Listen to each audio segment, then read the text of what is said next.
오늘 우리에게 주시는 하나님의 말씀은 구약 성경 여호수아 19장 1절, 10절, 17절, 24절, 32절, 40절 말씀입니다. 둘째로 시므온 곧 시므온 자손의 지파를 위하여 그들의 가족대로 제비를 뽑았으니 그들의 기업은 유다 자손의 기업 중에서라. 셋째로 스불론 자손을 위하여 그들의 가족대로 제비를 뽑았으니 그들의 기업의 경계는 사릿까지이며. 넷째로 이사갈 곧 이사갈 자손을 위하여 그들의 가족대로 제비를 뽑았으니. 다섯째로 아셀 자손의 지파를 위하여 그 가족대로 제비를 뽑았으니. 여섯째로 납달리 자손을 위하여 납달리 자손의 가족대로 제비를 뽑았으니. 일곱째로 단 자손의 지파를 위하여 그들의 가족대로 제비를 뽑았으니. 아멘. 하나님께서 이 말씀을 통해 은혜 주시기를 원합니다. 하나님께서 가나안 땅을 정복하고 이스라엘 12지파에게 땅을 분배하실 때는 분배하시는 주시고자 하는 하나님의 계획과 뜻과 목적이 있습니다. 주시고자 하는 계획과 뜻과 목적은 그 땅을 회복하고 그 땅, 그 모든 땅이 하나님을 찬양하고 하나님 앞에 예배하는 것이 하나님이 주시고자 하는 목적이었습니다. 그런데 땅을 주신 분, 하나님의 목적과 의도를 알지 못하고 땅만 차지하고 많이만 받아내려고 했던 이스라엘 백성들에게 하나님은 18장에서 작전 타임을 통해서 너희들이 예배하는 공동체이다. 그리고 너희에게 땅을 분배하는 것은, 기업을 분배하는 것은 그 땅 가운데 예배하고 그 땅이 회복하는 것이 하나님의 목적이라는 것을 가르쳐 주셨습니다. 그리고 이제 나머지 7지파에게 땅을 그려오라고 말씀하시고 그 7지파는 땅을 다 그려오게 됩니다. 그리고 하나님께서 제비를 뽑아서 가장 먼저 베냐민 지파에게 땅을 분배하셨습니다. 이런 과정들을 통해서 우리에게 주시는 메시지는 우리도 용기와 믿음을 가지고 그리게 되면 하나님께서 가장 적합한 땅을 우리에게 주신다라고 하는 것을 약속을 통해서 우리는 보았습니다. 여기에는 용기와 믿음이 필요하다고 하나님은 말씀하셨죠. 자, 오늘은 19장인데요. 18장에서 분배받지 않는 7지파 중에 가장 먼저 베냐민에게 땅을 분배하고 오늘 19장에서는 나머지 6지파에게 땅을 모두 다 분배를 하게 되는데 이제 12지파에게 땅을 다 분배하고 맞춰지는 이야기가 끝으로 됩니다. 그러면 19장에 분배받는 내용은 이렇습니다. 총 6단락으로 나누어지는데 1절부터 9절까지가 시므온 지파, 그 다음에 스불론 지파, 이사갈 지파, 아셀 지파, 납달리 지파, 그리고 단 지파에게 분배하는 내용입니다. 다 분배한 이스라엘 지도를 한번 보시겠습니다. 네, 이게 지금 그동안 우리가 여호수아를 통해 살펴보았는데요. 여러 번 반복해서 보았지만 전체 꽉 찬 분배한 이 그림의 내용입니다. 19장에 6지파에 대해서 기록된 내용은 그 어떤 스토리도 없이 받은 땅의 경계와 성읍의 이름밖에 없습니다. 그럼에도 불구하고 하나님은 이 남은 6지파의 분배를 통해서 무엇인가 보여주기를 원하시고 말씀하시기를 원한다라는 거예요. 그것은 각각의 기업마다 사연이 있고 우리가 배울 수 있는 정신이 있다는 것입니다. 그리고 중요한 것은 앞선 다른 지파도 마찬가지였지만 모든 지파의 분배가 야곱의 유언, 야곱의 예언에 따라서 분배가 진행되어진다는 것을 우리는 보았습니다. 또 하나의 중요한 것은 그려오지만 하나님이 그려온 대로 그대로 지파를 분배하는 것이 아니라, 땅을 분배하는 것이 아니라 그 지파의 특성에 맞게끔 가장 적합하게 합당하게 그렇게 하나님이 땅을 분배하는 것을 우리는 봅니다. 자, 그렇다면 먼저 첫 번째로 시므온 지파의 땅의 분배 이야기입니다. 1절과 9절 말씀인데요. 같이 하겠습니다. 시작. 둘째로 시므온 곧 시므온 자손의 지파를 위하여 그들의 가족대로 제비를 뽑았으니 그들의 기업은 유다 자손의 기업 중에서라. 시므온 자손의 이 기업은 유다 자손의 기업 중에서 취하였으니 이는 유다 자손의 분깃이 자기들에게 너무 많으므로 시므온 자손이 자기의 기업을 그들의 기업 중에서 받았습니다. 아멘. 2절부터 7절까지는 시므온이 받은 성읍 또 받은 땅에 대해서 나열을 하고 있는데 9절에서는 이제 유다 자손의 기업에서 땅을 받았다고 합니다. 왜 유다의 성읍에서 땅을 분배받았을까요? 여러분, 시므온도 한 지파인데 한 땅의 목가치를 받지 않고 유다 경내 내에 있는 땅을 왜 받았을까요? 이유가 있지 않겠습니까? 9절에 보니까 이는 유다 자손의 분깃이 자기들에게 너무 많으므로 시므온 자손에게 성읍을 주었다고 하는데요, 거기에 맞물려 시므온 지파 입장에서는 12지파 중에 인구수가 가장 적은 지파입니다. 그러니까 한 땅을 준다 할지라도 그들이 감당할 수가 없어요. 전체적으로 땅은 정복했지만 여전히 그 땅 가운데 아모리 족속, 가나안 족속들이 있기 때문에 밀어내야 되잖아요. 그런데 인구가 적다 보니까 땅을 준다 할지라도 그들이 그 땅을 감당할 수 있는 능력이 없습니다. 그래서 이제 독립적으로 통으로 한 땅을 주지 않고 유다 성내에 있는 열국 성을 그들에게 주게 됩니다. 시므온 지파는 1차 인구조사 때 보니까 민수기 1장 23절에 보니까요 59,300명이에요. 그런데 이상하게도 여러분 민수기 26장 14절을 보면은 그때 2차 인구조사를 개수했을 때는 그 사람들이 22,000명입니다. 왜 이런 일이 벌어졌을까? 그 이유가 뭘까? 시므온은 인구수가 한 땅을 차지하지 못할 만큼 인구수가 적어지고 그들이 마치 나누어져 흩어진 모습을 띠게 됐는데 그 이유는 창세기 49장 야곱의 유언 예언 때문에 그렇습니다. 창세기 49장 5절과 7절인데 제가 읽겠습니다. 시므온과 레위는 형제요 그들의 칼은 폭력의 도구로다. 내 혼아 그들의 모의에 상관하지 말지어다. 내 영광아 그들의 집회에 참여하지 말지어다. 그들이 그들의 분노대로 사람을 죽이고 그들의 혈기대로 소의 발목 힘줄을 끊었음이로다. 그 노여움이 혹독하니 저주를 받을 것이요 분기가 맹렬하니 저주를 받을 것이라. 내가 그들을 야곱 중에서 나누며 이스라엘 중에서 흩으리로다. 그래요. 내가 그들을 야곱 중에서 나누며 이스라엘 중에서 흩으리로다 그랬는데요, 흩어진 모습대로 지금 그들이 흘러가는 것을 볼 수가 있는데, 이렇게 말한 이유는 이 시므온의 폭력으로 인해서 야곱 전체의 가문이 이스라엘 12지파가 다 몰살당할 수 있는 그런 사건들이 있었습니다. 창세기 34장 25절 30절을 보면 어떤 내용이냐면요, 여러분 야곱이 밧단 아람 삼촌 라반의 집에서 20년 동안 생활을 하다가 이제 하나님께서 옛날 베델에서 약속하신 그 언약대로 너는 이제 베델로 올라가라 말씀하셔요. 그리고 그 많은 식소들을 데리고 베델로 올라가는 여정 가운데 세겜 땅에 머무는 그런 시간들이 있었습니다. 근데 그 세겜 땅은 세상 문화가 아주 화려했기 때문에 그 딸 디나가 그 땅을 구경 나가러 갔다가 하몰의 자식들에 의해서 강간을 당합니다. 그리고 그 하몰의 자식들이 이제 디나를 아내로 맞이하겠다고 얘기를 할 때 이 시므온과 또 레위가 그들에게 우리는 할례 받지 않은 사람과 동맹을 맺을 수 없다. 너희들이 할례를 받으면 한다. 그래서 포경수술을 했을 때 그들을 오늘 25절에 보니까 뭐라고 하냐면 제3일에 아직 그들이 아파할 때에 야곱의 두 아들 디나의 오라버니 시므온과 레위가 각기 칼을 가지고 가서 몰래 그 성읍을 기습하여 그 모든 남자를 다 죽이게 됩니다. 그때 세겜 땅에서 야곱의 지파 12사람과 그의 식들이 다 몰살당할 수 있는 이기에 몰리게 돼요. 그 말씀이 30절 말씀인데 같이 읽겠습니다. 시작. 야곱이 시므온과 레위에게 이르되 너희가 내게 화를 끼쳐 나로 하여금 이의 주민 곧 가나안 족속과 브리스 족속에게 악취를 내게 하였도다. 나는 수가 적은즉 그들이 모여 나를 치고 나를 죽이리니 그러면 나와 내 집이 멸망하리라. 아멘. 그리고 시므온 지파가 또 이렇게 적게 된 또 한 번의 이유를 민수기 25장에서 바알 부옥을 음행 사건을 통해서 이제 그것을 보여주는데요, 시므온 지파의 족장인 시므리가 관련되었기 때문에 그렇습니다. 여러분 민수기 25장 1절로 14절을 보면 제가 또 한번 보겠습니다. 이스라엘이 시딤에 머물러 있더니 백성이 모압 여자들과 음행을 하기 시작하니라. 모세가 이스라엘 재판들에게 이르되 너희는 각각 바알볼에게 가담한 사람들을 죽이라 하니라.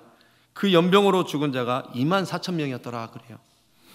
여호와께서 모세에게 말씀하여 이르시되 죽임을 당한 이스라엘 남자 곧 미디안 여인과 함께 죽임을 당한 자의 이름은 시므리니 살루의 아들이요 시므인의 조상의 가문 중에 한 지도자이며 그래요. 자, 여러분, 말씀 심도 중요한데 야곱의 유언 예언대로 나누어져 흩어지게 되리라 했던 것처럼 시므온의 인구는 59,300명이었습니다. 그러나 나중에 2차 기수 때는 그대의 인구수가 22,000명인 것을 보게 됩니다. 야곱의 유언대로 나누어져 흩어지는 모습을 보게 되는데, 그럼에도 불구하고 하나님은 인구수가 적으면 적은 대로 특별한 방법으로라도, 독특한 방법, 유다의 경내 안에서라도 17 성읍과 마을을 분배했습니다. 그런데 문제는 시므온이 유다의 속성과 하나 되지 못하고 그들이 분열을 가져오게 되는데요, 역대하를 읽어보면 결국 유다에서 또 떠나가 버립니다. 그들과 흡수하지 못하고 함께하지 못하고 므낫세와 에브람 경내에 들어가 살다가 다 흩어지고 그들의 다음 세대가 남지를 못합니다. 여러분, 기업의 원칙에서 복에 복을 더하는 것이 원칙인데 시므온은 주신 복도 경영하지 못해서 그 복마저도 빼앗겨 그 손이 다 흩어져 버립니다. 여러분, 유다 지파는 어땠습니까? 자기가 받은 땅을 오히려 나누어 줬는데도 불구하고 그대로 있을 뿐만 아니라 다음 세대는 더 많아지는 것을 우리는 볼 수 있습니다. 여러분, 우리 하나님께서 오늘 이 시므온 지파 이야기를 통해서 우리에게 무엇을 말씀하고 싶다는 거예요? 굳이 하나님께서 이 시므온 지파 이야기를 기록한 이유가 있지 않겠습니까? 그 핵심은 뭐냐면요, 한 사람의 삶이 중요하다는 것을 말씀하고 있다는 거예요.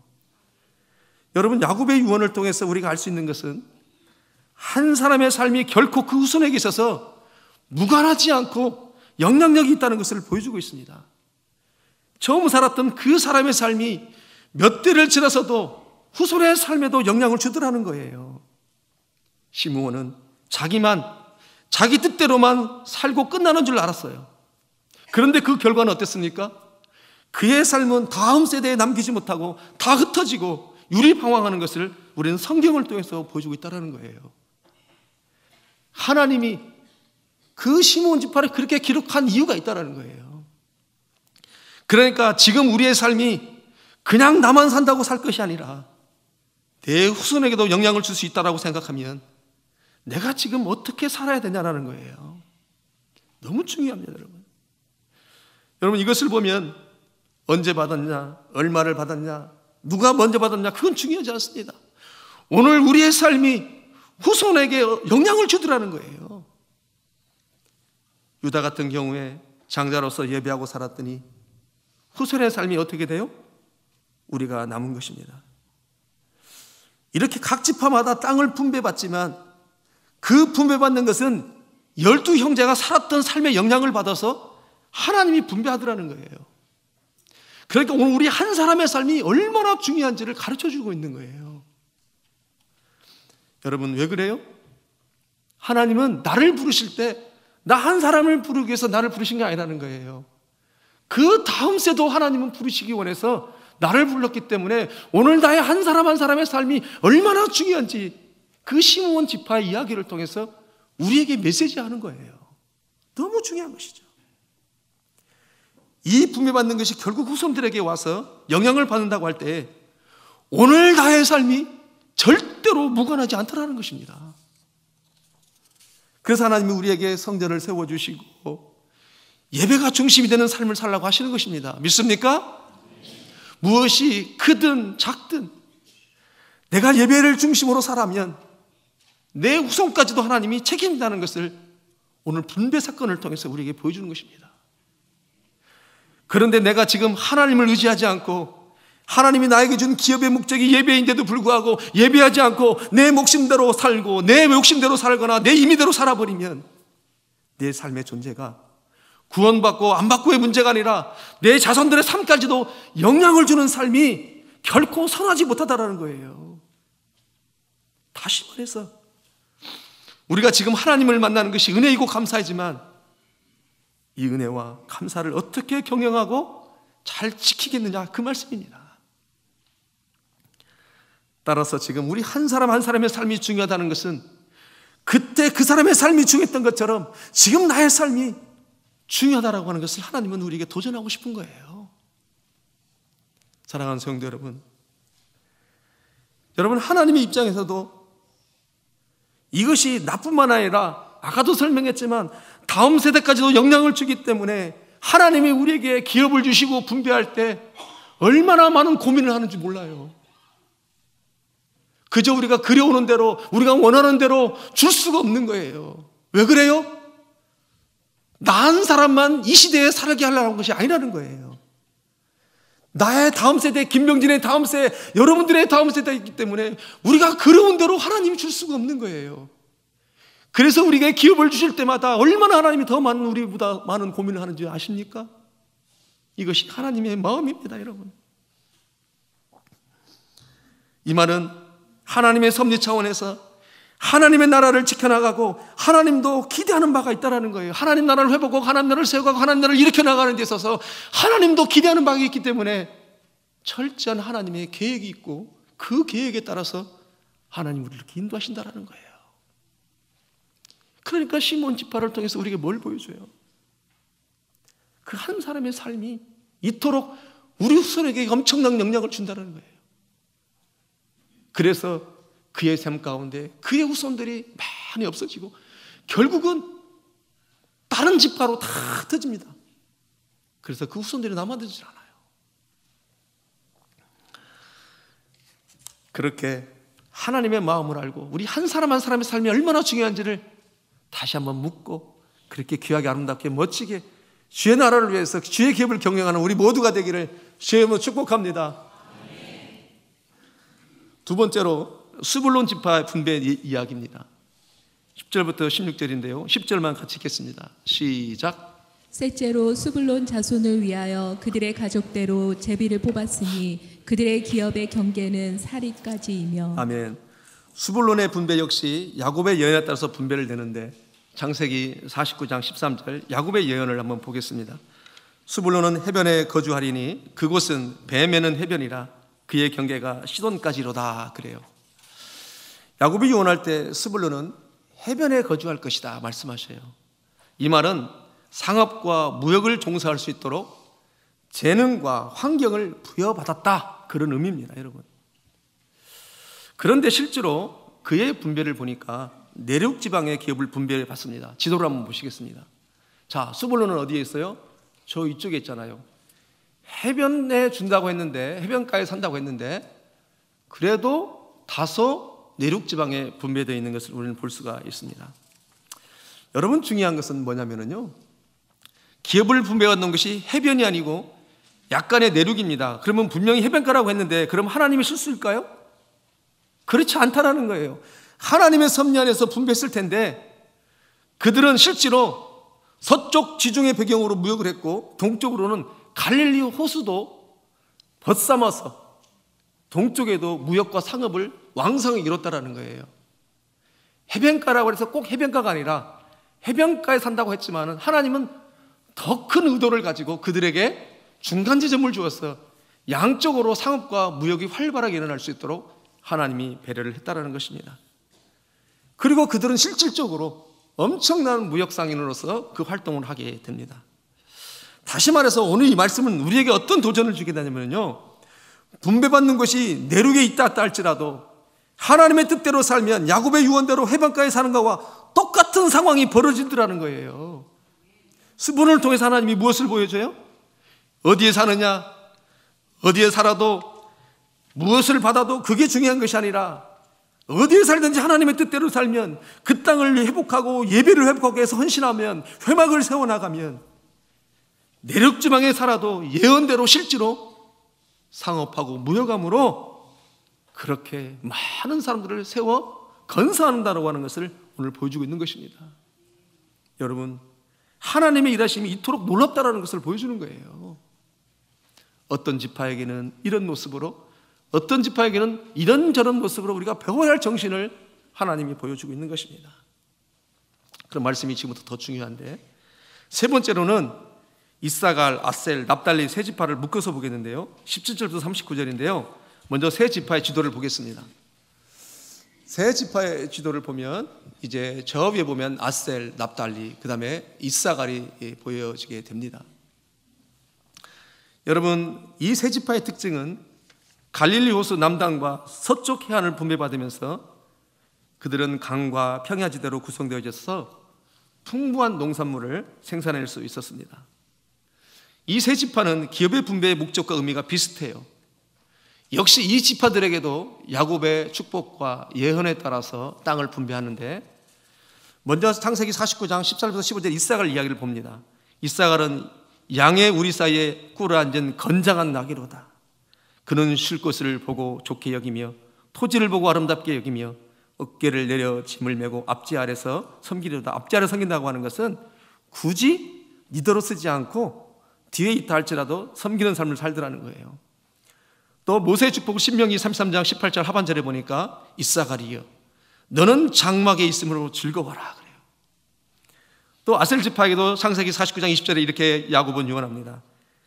아셀에게서 낳은 먹을 것은 기름진 것이라 그가 왕의 수라상을 차리로다. 가장 좋은 것들이 그들이 분배받은 땅에서 생산되어진다는 것이죠.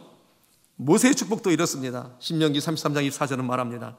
아셀에 대해서는 일렀으되 아셀은 아들 중에서 더 복을 받으며 그의 형제에게 기쁨이 되며 그의 발이 기름에 잠길지로다.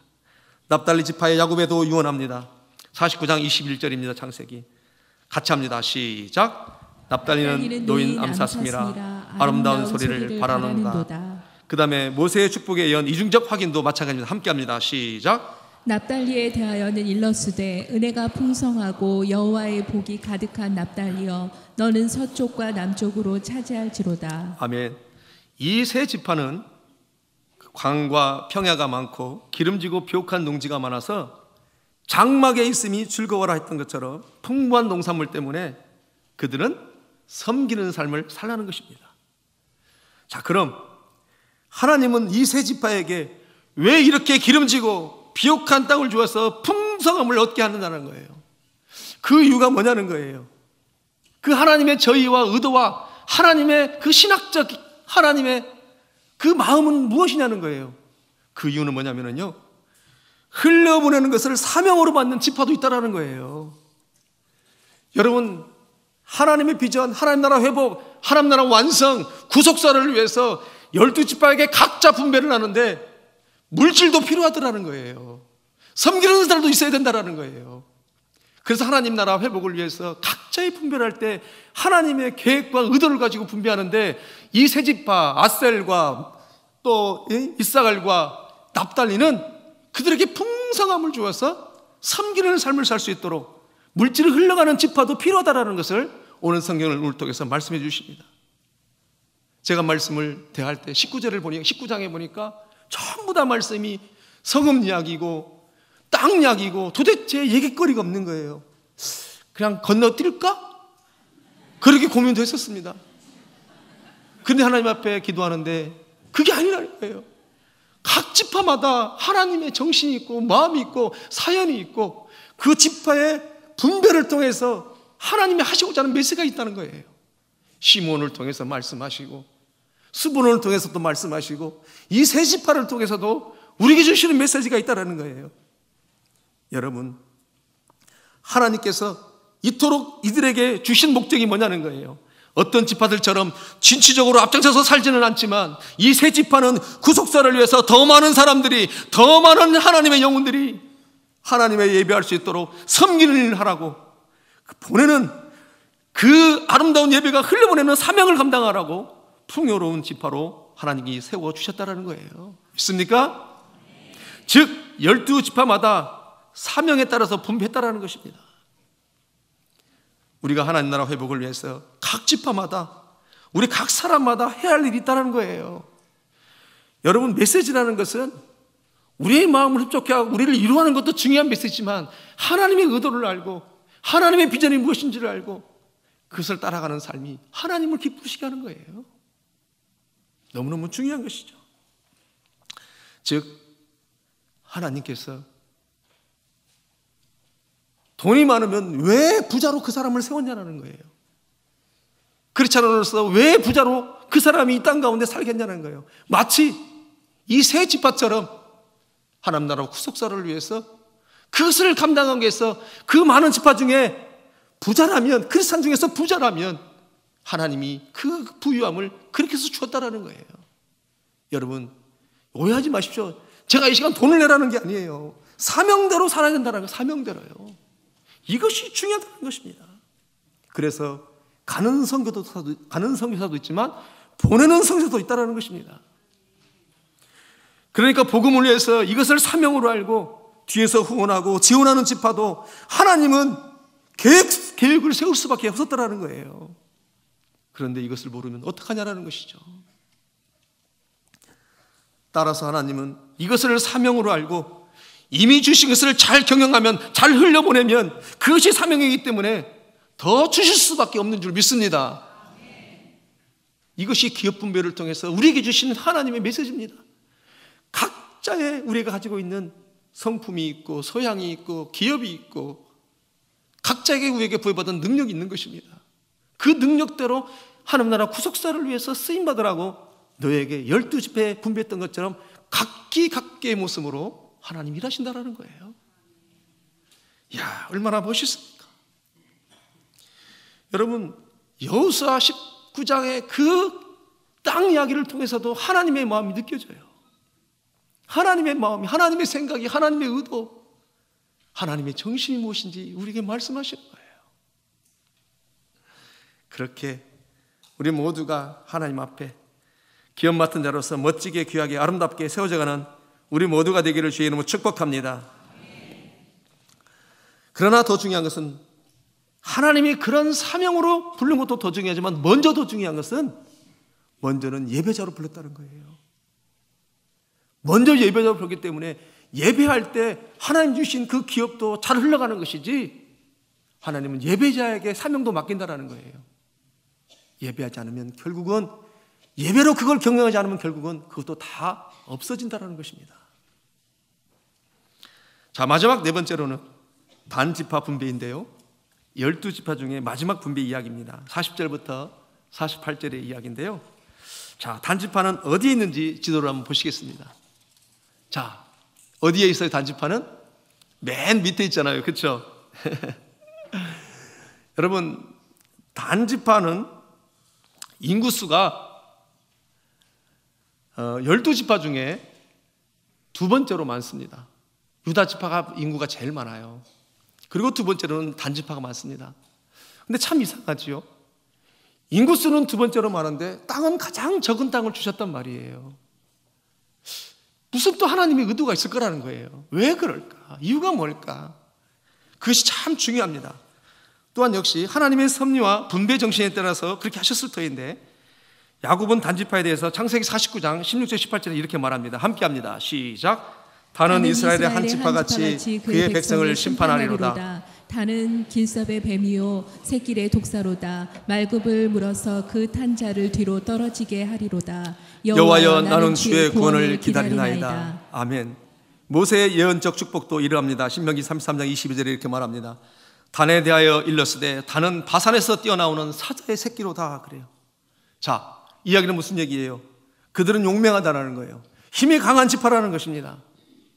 단지파는 사람 수도 많고 힘도 강한데 하나님이 가장 작은 땅을 단지파에게 준비했을 때는 어떤 이유가 있냐면요, 여러분, 단지파가 분배받은 그 땅은 남쪽으로는 철기 문화를 가진 강한 블레셋 군대가 있는 거예요. 이방 나라가 있습니다.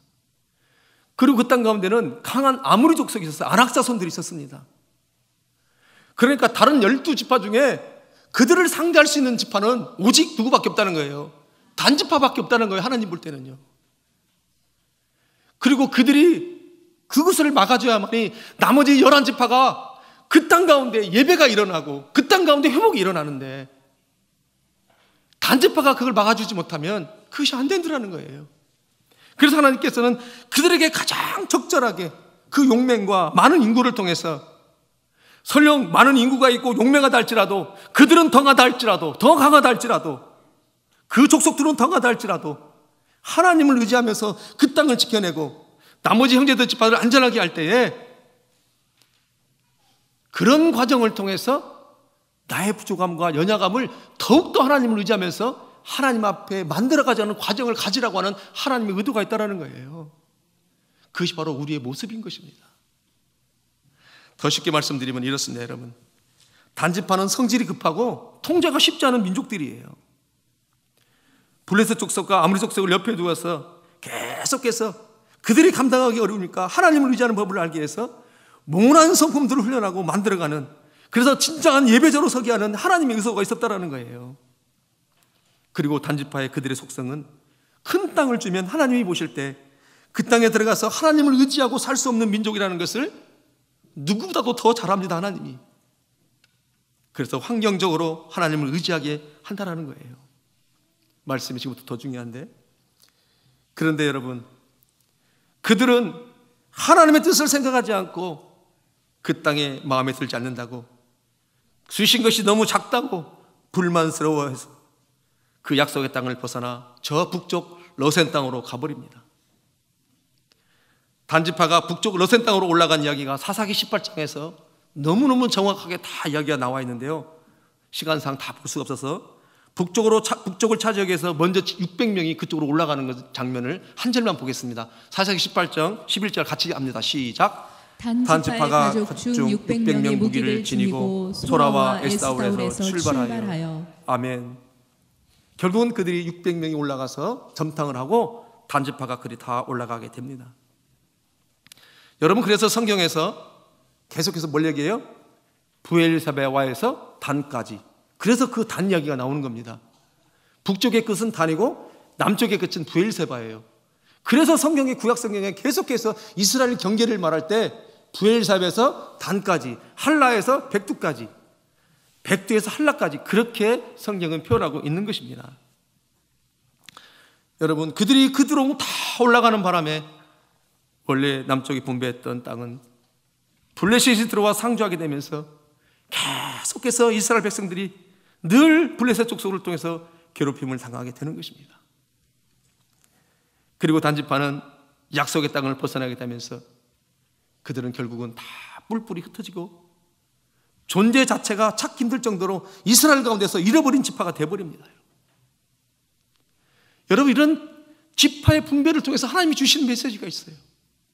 하나님이 보내신 것, 그 약속의 땅, 이스라엘 곳에 있어야 되는데, 그렇지 않다라면, 주신 것을, 주신 복을 경영하지 않으면, 주신 국 가운데 예배하지 않으면, 주신 국 가운데 예배를 일으키지 않으면 결국은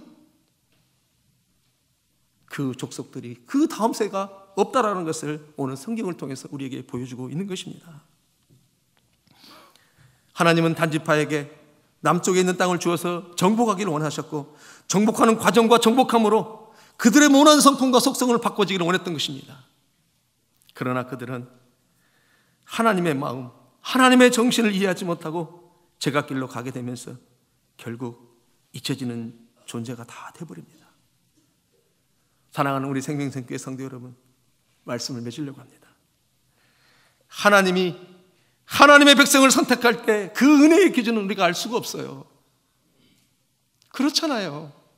우리가 잘나서 부름받은 게 아니잖아요. 하나님이 하나님의 백성들을 부를 때 그 선택의 기준은 우리는 알 수 없습니다. 그러나 다만 우리가 알 수 있는 것은 뭐예요? 하나님이 하나님의 백성으로 만들어가고 고쳐가는 과정은 하나님이 내 방법으로 만들어가는 것이 아니라 나를 누구보다도 가장 잘 아시는 하나님의 방법으로, 하나님이 결정해서 하나님의 환경을 변화하면서 그렇게 우리를 하나님의 사람으로 만들어 가더라는 거예요. 왜 그래요?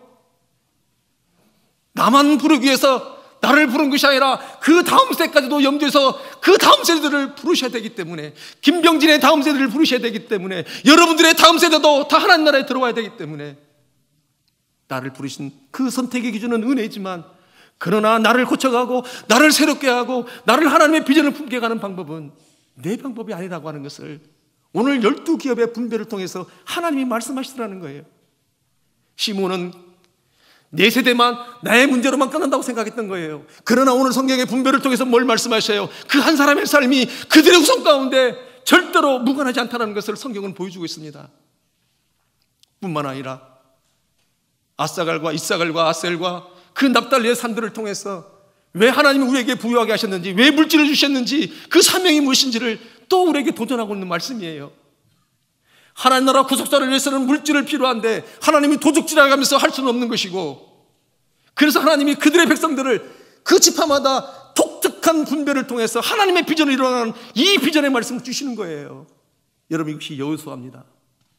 이것이 왕같은 제사장의 삶의 비전이고 삶의 양상이라는 거예요.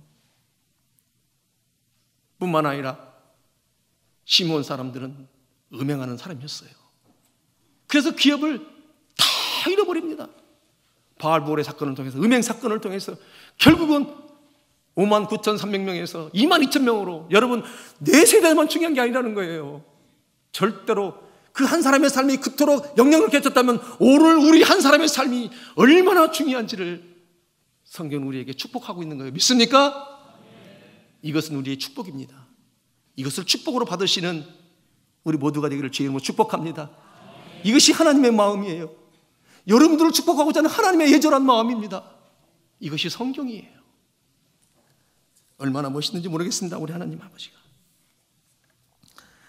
그래서 하나님은 우리에게 주시는 것이 내가 좋아하는 것이 아닐 수도 있고 내가 그리운 것이 아닐 수도 있다라는 거예요.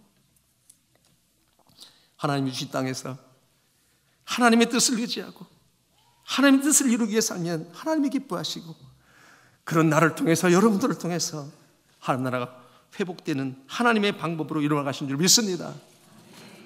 따라서 오늘 내가 장자로 예배자로 하나님이 주신 것을 감사함으로 복의 복을 더하는 삶을 사는 우리 모두가 되기를 마지막으로 주의 이름으로 축복합니다. 동영상 보시겠습니다.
낙타의 모습이 등에 볼품없이 붉어져 있는 혹도 있고 또 눈썹도 깁니다.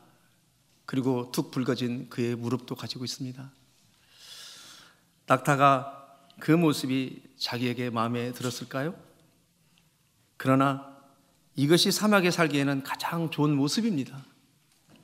원해서 받은 것은 아니지만 그가 있는 곳에서는 가장 필요한 모습입니다. 그래서 그곳에서 쓰임을 받는 것입니다. 사랑하는 성도 여러분, 우리도 내가 가진 것, 내가 있는 곳이 내 마음에 좋지 않을 수 있습니다. 그러나 내가 있는 곳에서는 지금 그 내 모습이 가장 적합합니다. 그리고 그 자리가 나를 가장 하나님의 마음에 합한 자로 만들어가는 그 자리입니다. 사랑하는 성도 여러분, 어쩌면 내 생애만, 내 보이는 다음 세대만 보고 판단하면 그것은 이기적인지도 모르겠습니다. 우리 한 사람의 삶이 오고 오는 다음 세대에 계속해서 하나님의 언약을 이뤄나가는 우리 모두가 되기를 주님으로 축복합니다. 기도하시겠습니다. 참으로 좋으신 우리 멋쟁이 하나님 아버지, 12기업의 분별을 통해서 그 하나님의 마음과 생각, 축복의 메시지를 우리에게 들려주셔서 감사합니다. 각자의 사명이 있고 그 사명에 따라서 나뿐만 아니라 다음 세대가 준비됐다는 것을 가르쳐 주셔서 감사합니다. 그렇게 앞으로 주신 복을 잘 경영하여서 계속해서 스불론 지파처럼, 이사갈, 납달리, 하나님 아셀 지파처럼 그렇게 멋지게 주의 부르심 따라 살아가는 우리 모두가 되게 하여 주시옵소서. 예수님의 이름으로 기도합니다. 아멘. 아무도 예배하지 않는 찬양하시겠습니다. 아무도 예배하지 않는, 아무도 예배하지 않는 그곳에서 주를 예배하리라. 아무도 찬양하지 않는 그곳에서 나 주를 찬양하리라. 누구도 헌신하지 않는, 누구도 헌신하지 않는 그곳에서 주께 헌신하리라. 누구도 증거하지 않는 그곳에서 나 주를 예배하리라. 내가 밟는 모든 땅 주를 예배하기를 원합니다. 내가 밟는 모든 땅 주를 예배하게 하소서. 주의 보혈로 덮어지게 하소서. 내가 선이고 주의 거룩한 곳 되게 하소서. 주의 향기로 물들이소서. 내가 밟는 모든 땅 주를 예배하게 하기를 원합니다. 내가 밟는 모든 땅 주를 예배하게 하소서. 주의 보혈로 덮어지게 하소서. 내가 선이고 주의 거룩한 곳 되게 하소서. 주의 향기로 우리 한 번 더 하시겠습니다. 내가 밟는 모든 땅 주를 예배하기를 원합니다. 내가 밟는 모든 땅 주를 예배하게 하소서. 주의 보혈로 덮어지게 하소서. 내가 선이고 주의 거룩한 곳 되게 하소서. 주의 향기로 물들이소서. 이 시간 함께 기도하기를 원합니다. 하나님이 우리에게 주신 그 아름다운 것들을 통해서 하나님의 의도, 하나님의 마음, 하나님의 생각을 깨닫고 살아갈 수 있도록 인도하여 주시옵소서.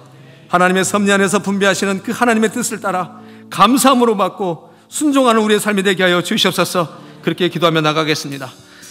하나님 아버지, 한 사람의 삶이 얼마나 중요한지를 보았습니다. 우리에게 주신 하나님 건강과 물질과 하나님 있으라고 하는 그 땅 가운데 하나님의 의도와 하나님의 마음을 보았습니다. 하나님의 생각을 깨닫기를 원합니다. 하나님 우리를 인도하여 주시옵소서. 하나님 아버지, 시몬의 삶이 하나님 자기 혼자만 살면 된다고 생각했었는데, 그러나 그의 삶은 그 후손들에게 전혀 무관하지 않다고 하는 것을 우리는 보았습니다. 나의 삶이 우리 후손들의 삶에 무관하지 않다고 하는 것을 보았사오니, 하나님 오늘 우리가 어떻게 살아야 되는지를 말씀하신 하나님 앞에 하나님 결정하고 나아갑니다.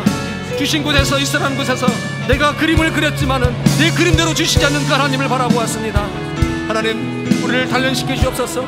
우리를 새롭게 하여 주시옵소서. 섭리 안에서 분비하시는 하나님의 뜻을 따라 감사함으로 순종하며 나가기를 원합니다.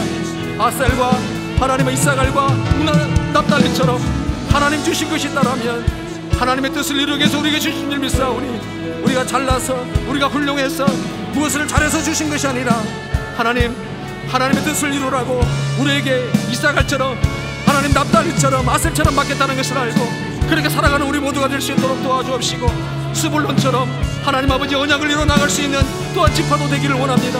도와주시옵소서.